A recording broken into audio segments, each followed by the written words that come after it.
거북의 저주, 며느리의 슬픔, 거북바위 전설 이야기를 시작합니다. 세월 참 빠르죠. 강산이 몇 번이나 바뀌었으니 말이에요. 그래도 어린 시절의 기억은 어찌 그리 선명한지.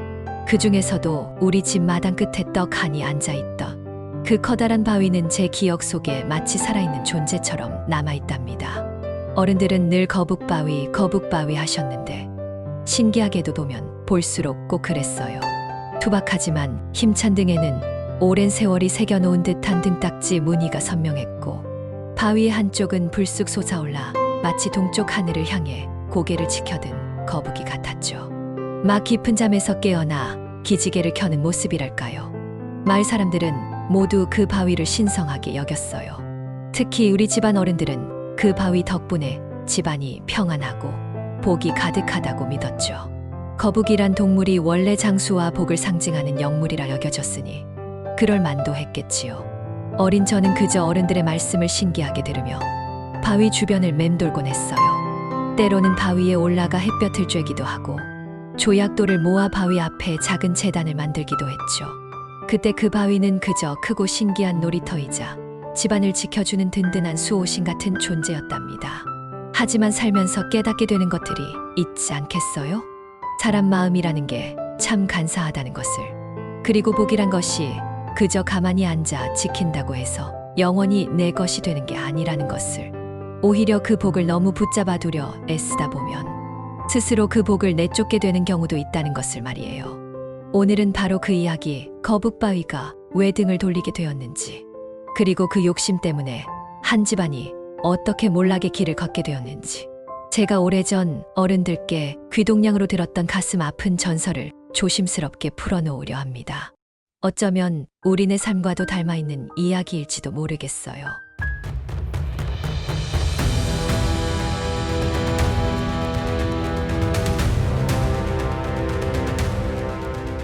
이야기는 아주 오랜 옛날로 거슬러 올라갑니다. 지금은 평범한 시골 마을이 되었지만 그때 그곳은 충청도에서도 손꼽히는 부자들이 모여 사는 기름진 땅이었죠.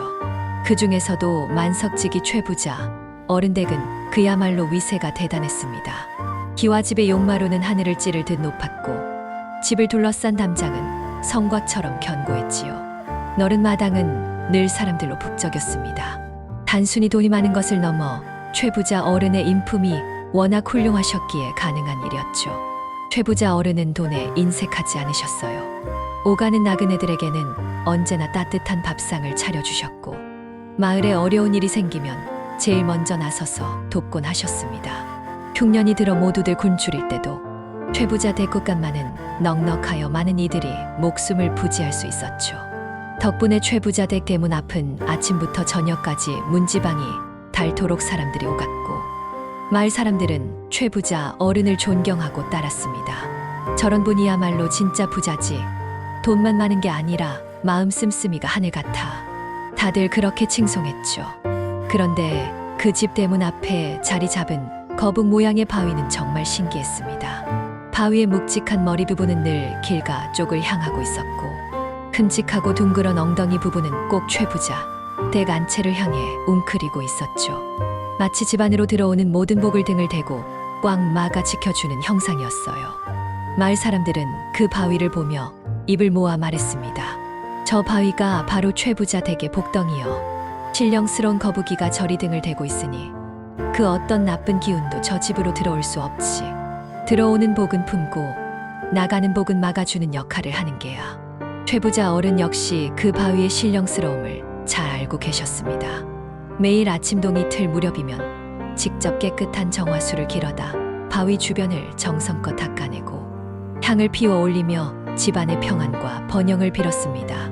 그 정성 덕분이었을까요? 최부자 댁은 시간이 흐를수록 더욱더 부강해졌고 그 이름은 고을을 넘어 멀리까지 알려지게 되었습니다. 사람들은 그 집의 번영이 순전히 거북바위의 신령스러운 기운 덕분이라고 믿어 의심치 않았죠. 그만큼 그 바위는 최부자 댁의 상징이자 집안의 복을 지키는 든든한 존재였습니다.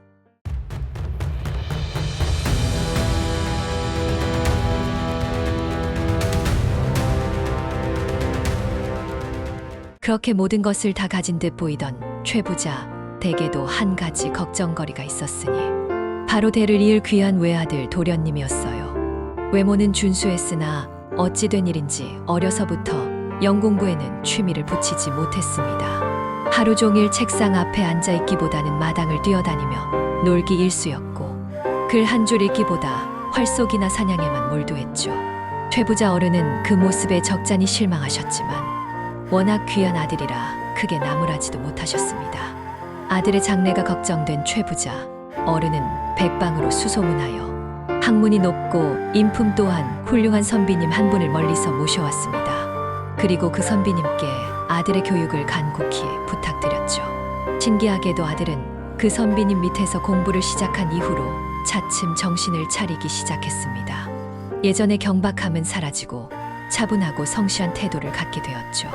최부자 어른은 아들의 변화에 기뻐하며 선비님께 깊이 감사했습니다. 그러던 중 최부자 어른은 그 고마운 선비님의 따님과 아들의 혼사를 추진하게 되었어요. 선비님의 따님 또한 학식이 깊고 마음씨가 고와 고울해서 칭찬이 자자한 분이었거든요. 혼례가 성사되었을 때 최부자 어른은 세상 모든 것을 얻은 듯 기뻐하며 며느리를 친딸처럼 귀하게 여겼습니다. 며느리 역시 시부모님을 극진히 모시고 집안 살림을 살뜰히 챙겨 최부자 어른 내외의 사랑을 독차지했죠. 하지만 행복한 신혼생활은 그리 오래가지 못했습니다. 혼례를 치른 지 채 1년이 되기도 전에 남편인 도련님이 대과에 응시하기 위해 머나먼 한양으로 떠나게 된 거예요. 그때부터 며느리의 고단하고 외로운 시집살이가 시작되었습니다. 남편의 빈자리는 너무나 크게 느껴졌고 그 큰 집안의 온갖 살림이 어린 며느리의 어깨 위로 고스란히 떨어졌습니다.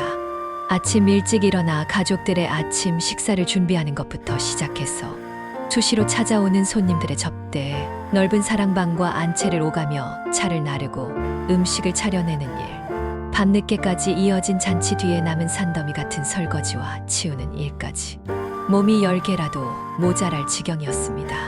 최부자 어른의 인심이 워낙 후하셨기에 손님들의 발길은 하루도 끊이지 않았고 며느리는 마치 기계처럼 쉬지 않고 움직여야 했습니다. 손님들의 칭찬과 덕담 속에서도 며느리의 마음 한켠은 늘 허전하고 쉬었습니다. 보고 싶은 남편은 기약 없는 과거 공부에 매달려 멀리 떨어져 있고 드넓은 집안은 사람들의 북적임 속에서도 며느리에게는 차갑고 낯설게만 느껴졌죠.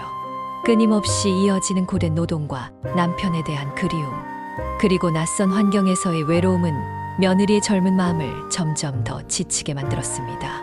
겉으로는 부잣집 며느리라며 부러워하는 시선들이 많았지만 정작 며느리는 그 화려한 껍데기 속에서 홀로 병들어 가고 있었던 거죠. 밤마다 남편이 돌아오기를 기다리며 눈물 짓는 날이 늘어갔고 몸과 마음의 피로는 극한에 달했습니다. 이러다가는 내가 먼저 쓰러져 죽을지도 몰라. 며느리는 절망적인 생각에 사로잡히기 시작했습니다.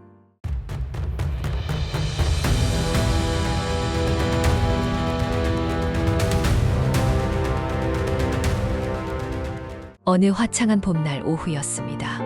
며느리는 잠시 툇마루에 앉아 멀리 보이는 산을 바라보며 지친 숨을 고르고 있었죠. 그때 마당 한쪽으로 허름한 누더기 옷을 입고 낡은 삿갓을 쓴 스님 한 분이 조용히 걸어 들어왔습니다. 보통의 거린들과는 다른 범상치 않은 기운이 느껴졌습니다. 며느리는 스님께 정중히 인사를 올리고 시원한 차를 한 잔 내어드렸습니다. 스님은 말없이 차를 받아 마시더니 며느리의 수척해진 얼굴을 지그시 바라보았습니다. 며느리는 자신도 모르게 그동안 쌓아두었던 힘든 마음을 조심스럽게 털어놓았습니다. 스님, 저희 집은 복이 많다고들 합니다만 저는 하루도 편히 쉴 날이 없습니다. 끊임없이 찾아오는 손님들 때문에 몸이 부서질 것 같고 남편은 멀리 떠나 소식조차 없으니 마음은 늘 허전합니다. 이 모든 것이 저희 팔자인가 봅니다. 스님은 며느리의 이야기를 잠자코 듣고만 있었습니다. 그리고는 천천히 고개를 돌려 마당 한쪽에 웅크리고 앉아있는 거북바위를 바라보았습니다. 스님의 눈빛이 잠시 깊어졌다가 나지막한 목소리로 입을 열었습니다. 그대 집안의 복은 저 바위에 깃들어 있소. 스님의 말에 며느리는 고개를 끄덕였습니다. 이미 마을 사람들 사이에서도 그렇게 알려져 있었으니까요. 그러자 스님은 다시 거북바위를 바라보며 더욱 나지막하고 의미심장한 목소리로 말했습니다. 하지만 저 바위의 머리를 깨면 발길이 끊길 것이오. 스님의 그 한마디에 며느리는 심장이 덜컥 내려앉는 것을 느꼈습니다. 마치 자신의 가장 깊은 곳에 숨겨둔 차마 입 밖으로 꺼낼 수 없었던 욕망을 들킨 것만 같았죠. 손님들의 발길이 끊긴다며 이 지긋지긋한 고달픔에서 벗어날 수 있을 텐데. 하지만 신성하게 여겨지는 바위를, 그것도 집안의 복을 상징하는 바위를 깨뜨리라니. 며느리는 혼란스러운 마음에 스님께 아무 대답도 하지 못하고 자리를 피했습니다. 하지만 그날 이후 스님의 그 짧은 한마디는 며느리의 뇌리에서 떠나지 않았습니다. 매일 밤 잠자리에 들 때마다, 지친 몸을 이끌고 부엌일을 할 때마다 스님의 목소리가 귓가에 맴돌았죠. 머리를 깨면 발길이 끊길 것이오. 하루하루 쌓여가는 피로와 고통은 며느리의 이성을 마비시켰습니다. 차마해서는 안 될 일이라는 것을 알면서도 당장의 고통에서 벗어나고 싶은 욕망이 점점 더 커져만 갔습니다. 신성함에 대한 두려움과 편안함에 대한 갈망 사이에서 며느리는 처절하게 갈등했습니다. 며칠 밤낮을 고민하며 잠 못 이루던 며느리는 결국 악마의 속삭임에 굴복하고 말았습니다. 더 이상 이대로는 살 수 없다는 절박함이 두려움을 압도한 것입니다. 깊은 밤 모두가 잠든 고요한 시간, 며느리는 믿음직한 하인 한 명을 은밀히 불러 세웠습니다. 아무에게도 말하지 말고 오늘 밤 저기 마당에 있는 거북바위의 머리 부분을 깨뜨려 주겠느냐. 며느리의 눈빛은 애원과 간절함으로 가득했습니다. 하인은 며느리의 명령에 경악했습니다. 거북바위가 어떤 존재인지 모르는 바가 아니었기 때문입니다. 하지만 주인마님의 간절한 부탁과 그동안 며느리가 겪어온 고생을 알기에 차마 거절할 수 없었습니다. 두려움에 손을 떨면서도 하인은 망치를 들고 어둠 속에서 웅크리고 있는 거북바위로 향했습니다. 차가운 달빛 아래 둔탁한 쇠망치 소리가 고요한 밤하늘을 갈랐습니다. 쨍그랑, 쩡쩡, 돌이 깨지는 소리. 그때 그 소리는 마치 깊은 잠에 빠져 있던 신령스러운 존재가 갑자기 공격당해 고통스럽게 비명을 지르는 듯 했다고 합니다. 하인은 식은땀을 흘리며 서둘러 바위의 머리 부분을 깨뜨렸고 깨진 파편들은 차가운 땅 위로 흩어졌습니다. 그리고는 아무 일 없었다는 듯 조용히 제자리로 돌아왔지만 하인의 가슴 속에는 평생 잊을 수 없는 두려움과 죄책감이 자리 잡게 되었습니다. 며느리 역시 불안한 마음으로 밤새 뒤척였지만 한편으로는 이제 이 고달픔에서 벗어날 수 있을지도 모른다는 신락 같은 희망을 품었습니다. 그것이 어떤 결과를 초래할지는 꿈에도 생각지 못한 채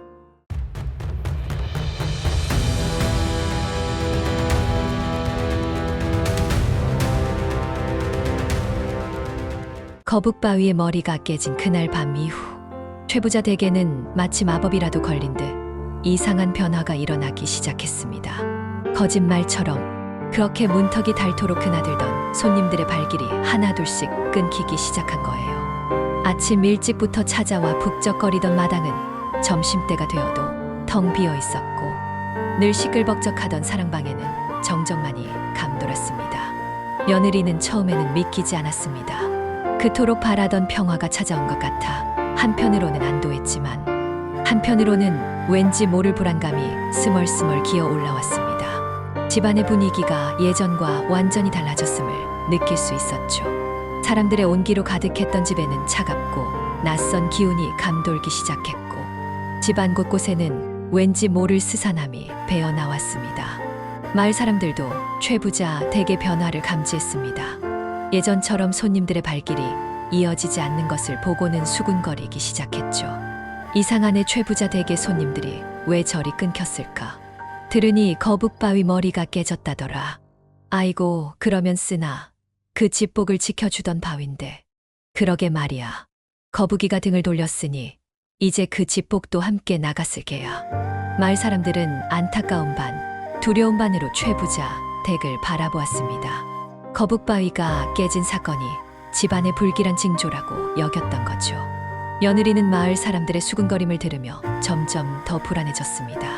자신의 어리석은 선택이 돌이킬 수 없는 결과를 초래한 것은 아닐까 하는 죄책감이 밀려왔죠.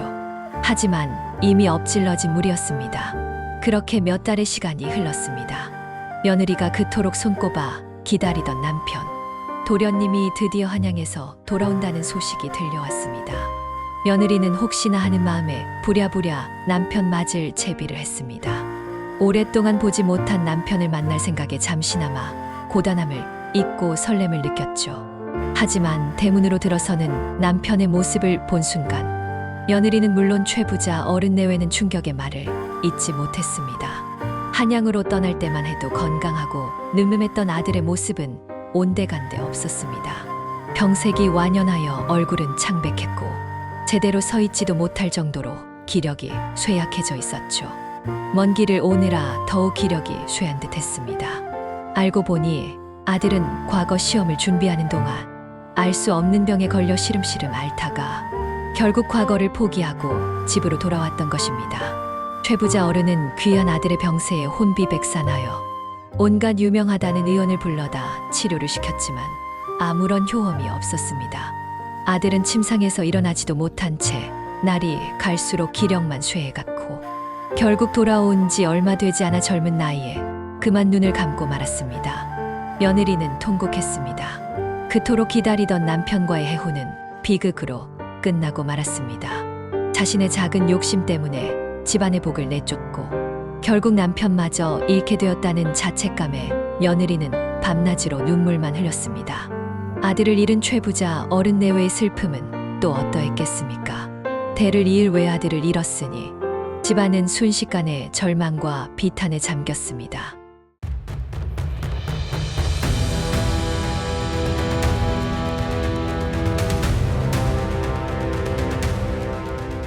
외아들을 잃은 후 최부자 댁은 급격하게 기울기 시작했습니다. 마치 우물물이 말라가듯 집안의 모든 기운이 빠져나가는 듯했죠. 더 이상 곳간에는 곡식이 쌓이지 않았고 그 많던 하인들은 하나둘씩 품삯을 받지 못하자 집을 떠나갔습니다. 한때 번성했던 집안에는 쓸쓸한 바람만이 불어왔고 곳곳에는 먼지가 쌓여가기 시작했습니다. 최부자 어른은 아들을 잃은 슬픔과 집안의 몰락에 충격을 받아 자리에 눕고 말았습니다. 한때 인심 좋고 활기 넘치던 모습은 사라지고 병든 노인의 모습만이 남았죠. 며느리 홀로 남아 병든 시아버지, 수발을 들고 무너져가는 집안을 지켜야 했습니다. 하지만 이미 모든 희망을 잃은 며느리에게는 그럴 기력조차 남아있지 않았습니다. 매일 밤 거북바위에 깨진 머리를 떠올리며 죄책감에 몸부림쳤죠. 결국 며느리는 더 이상 그 집에서 버틸 수 없었습니다. 무너져가는 집안, 병든 시아버지, 그리고 자신의 손으로 불러온 비극이라는 죄책감. 모든 것이 며느리를 짓눌렀습니다. 어느 날 새벽 며느리는 아무 말 없이 조용히 최부자 댁을 떠나 친정으로 발걸음을 옮겼습니다. 차마 뒤를 돌아볼 용기조차 없었을 것입니다. 떠나가는 며느리의 뒷모습에서 느껴지는 슬픔과 체념은 보는 이들의 마음을 더욱 아프게 했습니다. 그렇게 최부자 댁은 완전히 몰락했습니다. 넓고 화려했던 기와집은 폐가처럼 변해갔고 한때 가득했던 온기와 활기는 흔적도 없이 사라졌습니다. 남은 것은 병든 최부자 어른과 그리고 마당 한쪽에 덩그러니 놓인 깨진 거북바위뿐이었습니다. 머리 부분이 잘려나간 채 몸통만 남은 거북바위. 그 바위는 여전히 뭉툭한 엉덩이를 최부자 댁 안쪽으로 향하고 있었습니다. 하지만 더 이상 그 바위는 집안의 복을 시켜주는 신령스러운 존재가 아니었습니다. 복을 내주고 스스로 등을 돌려버린 어리석은 인간의 욕심과 그 대가를 말없이 보여주는 슬픈 흔적일 뿐이었죠. 마을 사람들은 그 후로도 그 집 앞을 지나갈 때마다 깨진 거북바위를 보며 혀를 찼습니다. 그리고 그 바위를 다시는 함부로 건드리거나 훼손하려 들지 않았다고 합니다. 거북의 저주, 등으로 돌린 실력, 그 이야기는 오랜 세월 동안 마을 사람들의 입에서 입으로 전해지며 경각심을 일깨워 주었습니다.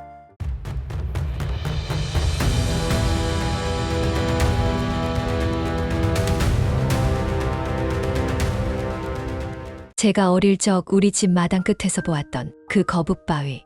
어쩌면 그 바위도 이 슬픈 전설 속의 거북바위와 같은 존재였을지도 모릅니다. 등을 돌리고 앉아있던 그 바위를 볼 때마다 어린 마음에도 왠지 모를 숙연함과 조심스러움이 느껴지곤 했거든요. 오늘 이 이야기를 여러분께 들려드리면서 저 역시 다시 한번 많은 생각을 하게 됩니다. 최부자 된 며느리의 어리석은 선택이 안타깝기도 하지만 한편으로는 그 절박했던 마음이 이해되기도 합니다. 지치고 힘들 때 당장의 편안함만을 줬다가 더 큰 것을 잃게 되는, 어쩌면 우리 모두의 마음속에도 그런 유혹이 숨어 있는 것은 아닐까요? 지금 내가 가진 것들에 감사하기보다는 더 많은 것을 가지려 욕심을 부리거나 잠시의 고통을 피하려다가 소중한 복을 스스로 내치는 것은 아닌지, 우리 마음속의 신령스러운 거북이가 등을 돌리기 전에 스스로를 돌아보아야 할 때입니다. 부디 욕심 때문에 마음이 흐려져 지금 내게 온 소중한 복들을 내치지 않도록 늘 감사하는 마음으로 마음을 곧고 따뜻하게 다듬으며 살아가야겠지요. 오랜 옛날 이야기가 오늘 우리에게 전하는 메시지는 무엇일까요? 눈앞의 작은 탐욕 때문에 영원히 후회할 선택을 하지 않도록 지혜롭고 겸손한 마음을 잃지 않아야 한다는 것이겠지요. 오늘 긴 이야기 끝까지 함께 해주셔서 정말 고맙습니다. 이 전설이 여러분 마음속에 작은 울림으로 남았으면 좋겠습니다. 이 이야기에 대한 여러분의 따뜻한 생각이나 느낌을 댓글로 함께 나눠주세요. 여러분의 구독과 좋아요는 앞으로 더 좋은 이야기들을 만드는데 큰 힘이 됩니다. 다음 영상에서는 또 다른 우리 지역에 숨겨진 혹은 잊혀가는 따뜻한 이야기로 찾아뵙겠습니다. 감사합니다.